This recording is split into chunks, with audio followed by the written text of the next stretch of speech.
Edward Burghardt Du Bois was born on February 23rd in 1868 in Great Barrington, Massachusetts.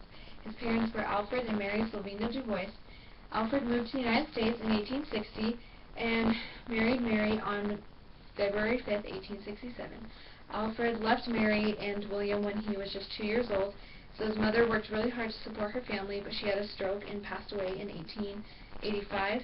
The community Du Bois lived in treated him very well, and he lived a good life. He then attended an integrated public school, and although he experienced racism throughout his schooling, his teachers were still really encouraging. And going through school, being successful, and gaining the knowledge that he did, he started to believe that he would be able to use this knowledge to help empower other African Americans. When he decided he wanted to attend college, the church he attended donated money for his tuition. He first attended school at Fisk University. He attended there for 3 years and received his bachelor's degree. After that, he went to a sociology graduate school at Harvard. And after a year there, he went to the University of Berlin where he continued more graduate work. And then upon returning, he went back to Harvard and completed his studies. In 1895, he was the first African American to receive a PhD from Harvard. And he accepted a job at Wolverstone University in Ohio. And while teaching there, he married one of his students, Nina Gomer, on May 12, 1896. After teaching there for a couple years, he accepted a research job at the University of Pennsylvania. And this started him off on his study, the Philadelphia Negro, a social study.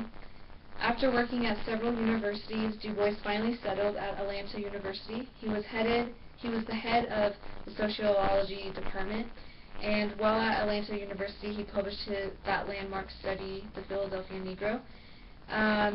This study was social research on African Americans in an urban environment, and it was the first scientific sociological study that brought out all the inequalities between blacks and whites. And in 1905, a black civil rights organization was founded and led by Du Bois and William Monroe Trotter. Niagara Falls was where the first meeting was held, and this movement was established as an opposition to racial segregation.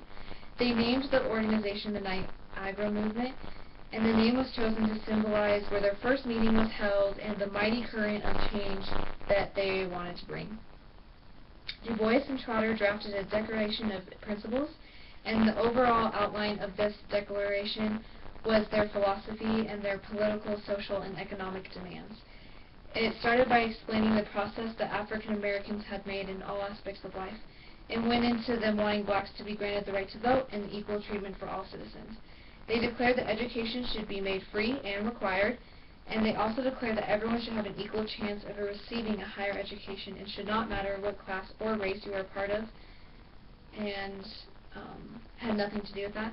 And it should not matter if you are white, black, rich, or poor, you should still have a chance to gain a higher education. They also declared that something needed to be done about improving the high school facilities, and so by the end of 1905, the organization had 170 members. Du Bois published a magazine called The Horizon to better publicize the organization, and it survived for a few years. And throughout the years, tension began to grow between Du Bois and Trotter, and eventually the organization just diminished. In 1909, Du Bois became one of the founders of the National Association for the Advancement of Colored People, and he served on the NAACP for 24 years. He did multiple things for the association. He served as Director of Publicity and Research, a member of the Board of Directors, and editor of their monthly magazine, The Crisis. Following World War I, the NAACP was the leading protest organization, and Du Bois was its leading figure. They led the campaign to end the Jim Crow segregation, but they started with inequality in education. They were able to help a black student gain admission to the University of Maryland Law School because there was no such institutions for black students. Du Bois fought against many white people who believed that black education was to be mainly industrial and that the black students needed to learn to accept white supremacy. Du Bois continually emphasized the importance of higher education so that the most able 10% of black Americans could develop leadership capacity. He called this most able 10% the talented 10th. In 1934, he resigned from the NAACP because he became tired of their eternal politics. After resigning, he established Philon, a scholarly view of race and culture, and continued his academic work by completing many studies and writing several books. Du Bois moved to Ghana, Africa, and that was where he passed away on August 27, 1963, on the night of the Civil Rights March in Washington, D.C. At his funeral, a man by the name of Kwame Nkrumah said that he was a phenomenon. Kwame Nkrumah was right. William Edward Burghardt Du Bois was an incredible man who accomplished so much in his life. He was a huge part during the civil rights and did a lot to help keep it going. He stood strong in his beliefs and never backed down. He never stopped fighting for what he believed was right. He was all for equality in education and believed that it was very important. Something he said was, education must not simply teach work, it must teach life. He was a man that exhibited dignity and pride and knew what he stood for. He had a huge influence on the equality of education. I truly believe that he had a big part in helping education become what it is today. Today we have integrated school systems and all have an equal chance to gain a higher education. I am truly grateful for what W.E.B. Du Bois did to help influence what education is today.